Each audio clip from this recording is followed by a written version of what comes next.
Merci d'être toujours plus nombreux à suivre mes vidéos. Aujourd'hui, je vais vous présenter un roman et c'est un roman qu'on doit mettre dans la catégorie littérature blanche à défaut de pouvoir vraiment le mettre dans une catégorie particulière. Et ce roman, c'est Le dernier enfant de Philippe Besson. Alors Philippe Besson, il a déjà pas mal de romans à son actif.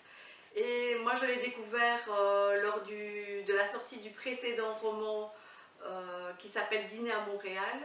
Et donc ici, quand Le dernier enfant est sorti, ben, voilà, j'ai souhaité le lire très rapidement. Et je dois dire que c'est vraiment un roman que j'ai énormément apprécié.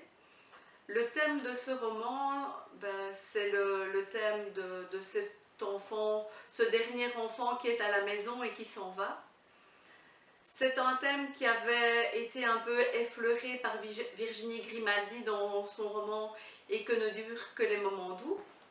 Et pour ce point de vue-là, j'avais été un petit peu déçue du roman de Virginie Grimaldi. Et ici, évidemment, je me suis délectée parce que voilà, tout tourne autour de ça, du départ du dernier enfant. Et tout ce roman, en fait, se déroule sur une seule journée, la dernière journée du dernier enfant à la maison. Alors je trouve que l'auteur, tout en adoptant le point de vue d'un narrateur extérieur, fait vraiment un roman très touchant, où il aborde le point de vue de la maman, qui est une maman un petit peu poule, qui voit son dernier poussin qui s'en va. Et il voit aussi d'autres points de vue comme celui du père, celui du fils qui s'en va. Et je trouve que ça donne vraiment quelque chose de touchant, de profond.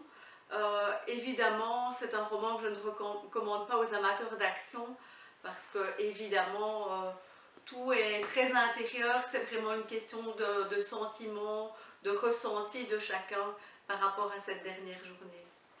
Alors, je vous rappelle le titre de ce roman, Le dernier enfant de Philippe Besson. Alors, en attendant une prochaine vidéo, surtout, lisez.